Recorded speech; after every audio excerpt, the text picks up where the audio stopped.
Have you ever gone for a simple walk, hoping to feel refreshed, only to end up with tingling legs, sore knees, or even worse, stiffness that lasts all day? If that sounds familiar, you're not alone. What if I told you that the way you walk, something you've been doing your whole life, could be silently making things worse? That's right. For many seniors, walking feels like the safest, simplest form of exercise. And it is when done right. But here's the truth most people won't tell you. Even a short daily walk can cause harm if you're unknowingly making a few common mistakes. Mistakes that may seem small but can actually worsen numbness, increase knee inflammation, and accelerate joint wear and tear. It's not about walking more, it's about walking smarter. Today we're uncovering the 5 most overlooked walking mistakes that could be affecting your comfort, mobility, and overall quality of life. These aren't the usual tips you've heard 100 times. We're going deeper into the small habits that creep in unnoticed and cause problems over time. Maybe you've been told that pain is just part of aging, that numbness is normal, but I want to challenge that thinking. Pain is not just a part of life, it's a signal, and if we ignore it, we let it grow louder until it finally stops us in our tracks. In this video you'll discover why certain shoes can silently destroy your knee health, how your posture could be blocking circulation, and what one tiny adjustment to your stride can do to relieve pressure instantly. These are insights backed by science and observed in countless seniors who made simple changes and saw powerful results. So I invite you to stay with me until the very end, because the final tip may be the one thing standing between you and a more comfortable, confident walk. Remember this, you're not too old to improve, and it's never too late to protect your body. Every step you take is a chance to move better, feel stronger, and live more freely. Let's walk this journey together and make sure each step takes you forward, not back. Before we talk about the way you walk, let's talk about what's on your feet, because that's where it all begins. You see, your shoes are more than just a part of your outfit. They're the foundation of every single step you take, and for many seniors, that foundation is quietly falling apart. It's common, understandably so, to slip into comfortable house shoes, soft sandals, or worn-out sneakers that feel familiar. But here's what most people don't realize: the wrong footwear doesn't just make you uncomfortable, it can change the way your entire body moves. It affects your posture, how your knees absorb shock, and even how your spine aligns when you walk. Imagine building a house on uneven ground. Sooner or later, the structure begins to shift. Cracks appear, doors won't close properly. The same happens with your body when your feet aren't getting the support they need. And for seniors, this becomes even more critical, as the natural padding on the bottom of our feet begins to wear down with age. The joints become more sensitive. The muscles don't recover as quickly. Even the smallest imbalance can cause major discomfort. Slippers, for example, those cozy, flat, no-grip kinds, may feel gentle at home, but they often lack the arch support and shock absorption your feet need. Without support, your arches collapse slightly with each step, pulling on the knees and hips. Over time, this leads to misalignment and inflammation. Suddenly, a 10-minute walk feels like a chore. You feel the ache, but the source remains hidden. And let's not forget the risk of fall. Many common shoes for older adults are either too loose, too slick, or too stiff. They don't grip the ground the way they should. That means every step on a smooth floor, a damp sidewalk, or even your kitchen tile becomes a risk. One small slip and it could mean weeks or even months of recovery. The solution isn't fancy. It doesn't require expensive gear or trendy brands. What it does require is awareness and a small commitment to putting your feet first. Look for shoes with good arch support that keep your foot in a healthy position. Choose options with non-slip soles, especially if you're walking indoors or on smooth surfaces. Go for cushioning that absorbs impact and eases the pressure on your knees and lower back. Also, check the fit: not too tight, not too loose. Your shoes should hug your feet comfortably without squeezing them. And don't forget that feet change with age. Arches drop, toes spread. Sometimes a size that fits you 10 years ago isn't the right size today. If you haven't measured your foot recently, it might be time. Wearing the right shoes is not just about comfort, it's about creating a safe, supportive base for your entire body. With the right pair, every step becomes easier, smoother, and more balanced. And that's when walking turns from a struggle into strength. Before we can walk with strength, we need to talk about how we carry ourselves. Posture isn't just about how you look, it's about how your body functions with every step you take. And one of the most common, yet unnoticed mistakes many seniors make, is walking with a bent or hunched posture. At first glance, it might seem harmless. After all, it's easy to lean forward a little, especially when you're tired or trying to avoid a fall. But that slight hunch can have a powerful impact on your body, and not in a good way. When you walk with your head down, shoulders forward and back curved, your body is forced out of alignment.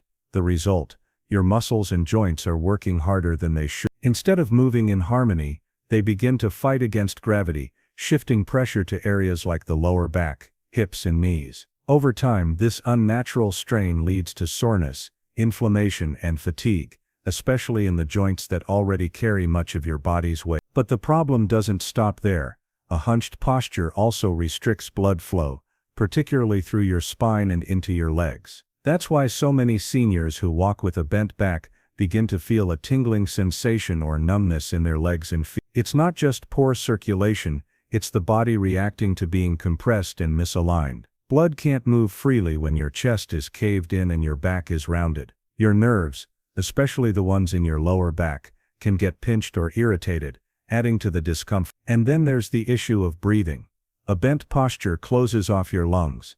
You take in less air, which means less oxygen is reaching your muscles. Less oxygen means quicker fatigue, and quicker fatigue means more strain on your knees and joints as you start to drag your steps instead of lifting them. It's a silent cycle, and it starts with one simple habit that's often overlooked. The good news: it's never too late to fix your posture. But it does start with awareness. The next time you go for a walk, take a moment to notice how you're standing.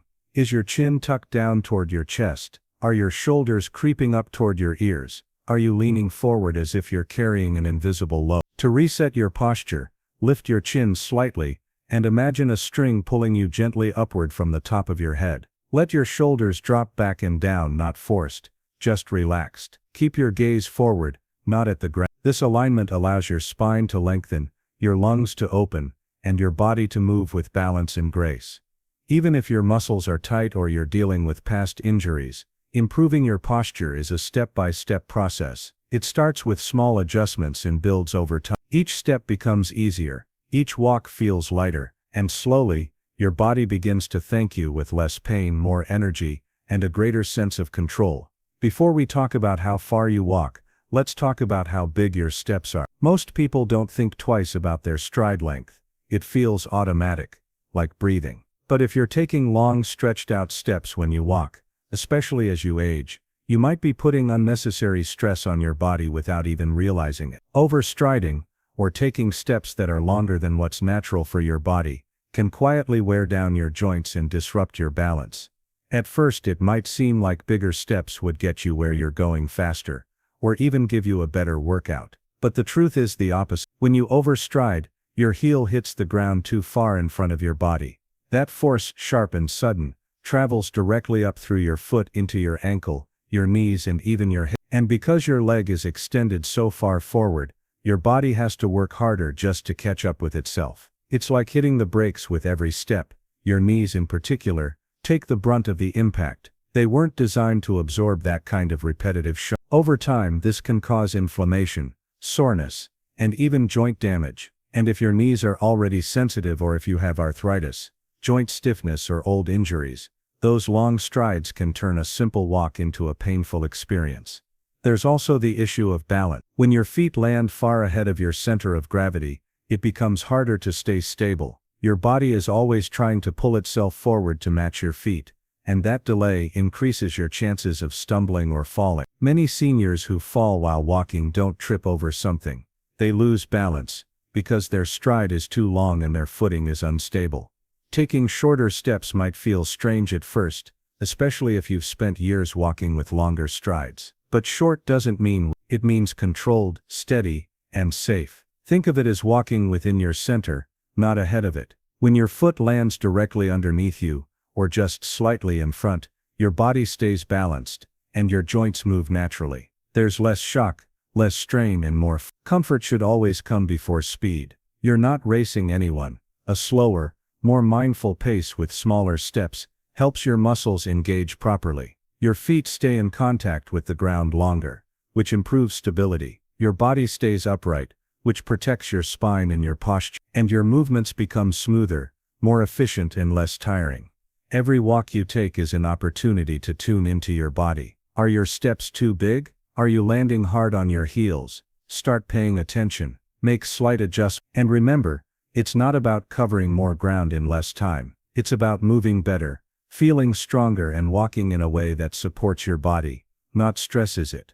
Before we focus only on the legs, let's not forget a part of walking that many people overlook: the arms. It might seem like walking is all about feet, knees and hips, but your upper body plays a critical role in how smoothly and safely you move. Your arms are your natural stabilizers, helping you stay balanced, coordinated and in rhythm with every step. Yet many seniors walk with their arms stiff at their sides, folded behind their back, or even clasped in front, all of which can do more harm than good. When your arms don't move while walking, your body loses a key part of its natural motion. That motion isn't just there for show. It's deeply connected to your overall balance, blood flow and energy use. Think of it this way: your arms and legs are designed to move in harmony. When your right foot steps forward, your left arm swings with. This cross-pattern movement creates a gentle twist in your spine, keeps your posture upright, and helps distribute the effort of walking across your whole body. If your arms stay stiff, you break that rhythm. Your gait becomes uneven, and your body has to work harder to stay balanced. This puts extra pressure on your legs, especially your knees and hips. Over time, that added load can lead to soreness, instability and fatigue, even if you're only walking short distance. Worse, without the steadying motion of your arms, it's easier to lose balance, especially on uneven surfaces, or if you're feeling tired. There's also the matter of circulation. Swinging your arms gently as you walk helps pump blood back toward your heart. When your arms are still, that flow slows down, and you may start to feel sluggish, cold or numb in your hands and arms. The body thrives on movement, and even a subtle arm swing can make a noticeable difference in how energized you feel during and after your walk. The good news is, restoring this natural motion is simple. You don't need to force it or exaggerate the swing. Just let your arms move as they were meant to. Soft, relaxed and rhythmical. Keep your elbows slightly bent, and let them swing from your shoulders, not your elbows. Don't worry about keeping perfect form. The goal isn't to look like an athlete. It's to find a comfortable, flowing rhythm that matches your pace. If it feels awkward at first, try starting slowly. Begin by walking indoors or along a familiar path, and just allow your arms to sway naturally. Focus on staying relaxed, no clenched fists or stiff elbows. You may even notice that once your arms start moving freely, your entire stride becomes smoother and more stable. It's like your body remembers how walking is supposed to feel: effortless, balanced, and connected from head to toe. Your arms may not carry your weight, but they help carry your movement. By unlocking that natural swing, you give your body a better chance to move with ease, flow and coordination. Before we talk about getting stronger, we need to talk about one of the biggest misconceptions that can do more harm than good: the idea that pain should be ignored. You've probably heard the old saying, "No pain, no gain." For athletes pushing through a tough workout, maybe there's some truth in it. But when it comes to walking in your senior years, especially if you're dealing with joint pain, numbness or inflammation, that mindset can be dangerous. Pain is not the enemy. It's not something to defeat or push past. Pain is your body's way of talking to you. It's a signal, a warning, a message that something inside needs attention. When you choose to ignore that message, when you try to power through a walk even though your knees are screaming, or your back is tightening, you're not building strength, you're building strain. Every joint in your body has a limit. And while gentle movement can help reduce stiffness and increase mobility, forcing yourself to walk through sharp or lingering pain can do the opposite. It can worsen inflammation, irritate sensitive nerves, and lead to setbacks that take days or even weeks to recover. What starts as a small ache can quickly grow into a bigger problem if it's brushed aside. Many people assume that discomfort means they're making progress, but there's a big difference between effort and pain. Feeling a light stretch, that's effort. Feeling a burn in your muscles that fades when you stop, that's effort. But a stabbing knee pain, tingling in your legs, or swelling after a walk, that's your body saying, "Slow down, something's not right." Learning to listen to these signals isn't about being weak, it's about being wise. You've lived long enough to know that ignoring small problems doesn't make them go away. It makes them grow quietly in the background, until they can't be ignored anymore. That's why one of the most powerful things you can do for your health is to pause when something doesn't feel right. Sit down, stretch gently, breathe, give your body a chance to reset. Sometimes the smartest step you can take is the one where you stop walking for a moment. That short break could prevent an injury. It could reduce swelling. It could be the reason you're able to walk again tomorrow, instead of needing to rest for the whole week. You are not in a race. You are not here to prove anything. The goal isn't to push harder, it's to walk better, to feel better, and to move through life with less pain and more confidence. And that starts by trusting your body's signals, not ignoring them. Your body has carried you through a lot. It knows what it needs. You just have to listen. Before we think about how far to walk or how fast to go, let's talk about where you walk, because the surface under your feet can make all the difference between a healthy habit and a hidden hazard. Walking may seem like the most natural thing in the world, but not all paths are created equal, especially for older adults dealing with joint pain, numbness, or balance issues. One of the most overlooked walking mistakes is choosing uneven surfaces, like grass, gravel, or broken sidewalks, without realizing the risks they carry. At first glance, a grassy park or a quiet gravel path might seem peaceful and soft underfoot, but beneath that calm appearance, there are hidden challenges. Uneven ground forces your ankles and knees to constantly adjust, trying to keep you upright. Each small dip or bump adds pressure, especially to joints that are already sensitive or inflamed. If your knees are stiff or your ankles have limited flexibility, these little shifts can quickly lead to soreness or worse, injury. Gravel and dirt paths are especially tricky. They often shift beneath your feet, making every step unpredictable. One moment your foot feels stable, next it rolls to one side. That's all it takes to twist an ankle, strain a ligament, or jolt your knee. For those who already experience numbness in their feet or legs, the danger is even greater. You might not feel the uneven ground in time to adjust your balance. That split-second delay can lead to a stumble, or even a serious fall. Then there are the cracks in the sidewalk, tree roots poking up from under the pavement, or potholes in the driveway. All of these can become obstacles you don't notice until it's too late. You may have walked the same route for years, but weather changes, shifting soil, or simple wear and tear can create new hazards. And the older we get, the more a single misstep can affect our entire routine. So where should you walk? Flat, even surfaces are your best friend. Look for well-maintained sidewalks, smooth walking paths in parks, or even indoor walking tracks at community centers or malls. These environments offer predictable footing, less joint strain, and a lower risk of falling. If walking indoors feels boring, remember, safety doesn't have to be dull. Bring your favorite music or walk with a friend. The point isn't the view, it's your health. Even a simple switch, like avoiding the grassy shortcut and taking the longer paved route, can protect your knees and ankles more than you realize. Every time you choose a smooth, level path, you're giving your body a break from hidden stress and reducing the chances of injury. You don't need a challenge from the ground. Walking should strengthen you, not test you. And when the surface is steady, your steps become steady too. Before we even take that first step, there's something just as important as the walk itself: warming up. It's easy to skip, especially when walking feels like a light, low-impact activity. But walking with cold, stiff muscles is like trying to drive a car without letting the engine warm up first. Things move slowly, parts grind, and there's a much higher chance of something going wrong. For seniors especially, not warming up before walking is a common mistake that quietly increases the risk of joint pain, muscle strain, and even injury. When you stand up and start walking without preparation, your muscles, joints, and circulation aren't ready yet. The blood flow is still slow. Your tendons are tight. Your joints haven't started moving smoothly. This is when stiffness shows up, especially in the knees, hips, and ankles. And if you're already dealing with inflammation or numbness, walking on cold muscles can make those issues worse. The body needs a moment to wake up, to shift from stillness to motion gradually. Think of a warm-up as sending a gentle signal to your body.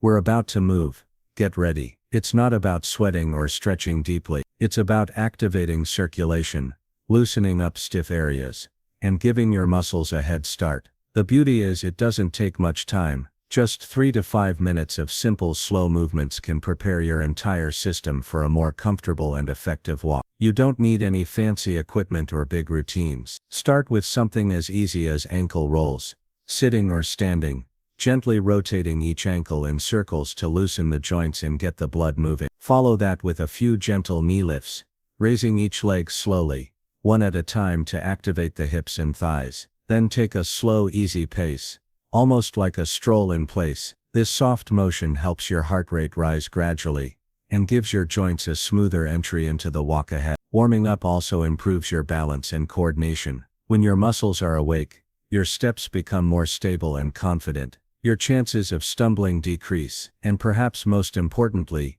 you reduce the chances of aches showing up halfway through the walk or later in the day. Those little pains that sneak in, tight calves, sore hips, aching feet, often come from skipping this simple but crucial first step.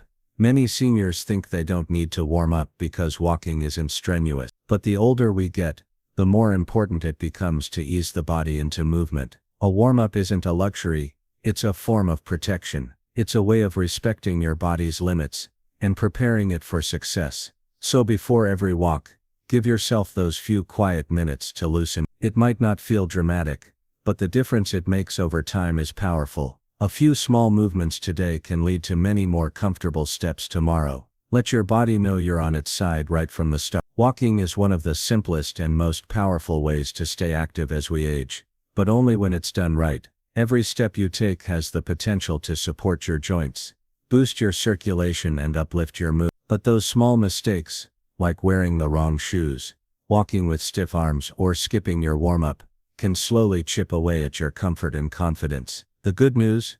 You have the power to change that. Starting today. By avoiding these common walking habits, you're not just protecting your knees and nerves, you're reclaiming ease, energy, and control over your movement. You're choosing to move smarter, not harder. And every smart choice adds up. Whether you walk around your neighborhood, in the park, or indoors, these small adjustments can make a big difference in how your body feels and how freely you move. It's never too late to walk better. It's never too late to feel better. And you deserve both. So take care of your body, listen to it, honor it, and give yourself the gift of pain-free, confident walking, one mindful step at a time. If you found this video helpful, please give it a like and don't forget to subscribe to our channel. There's so much more coming your way because your journey to strength, comfort, and vitality is just getting started.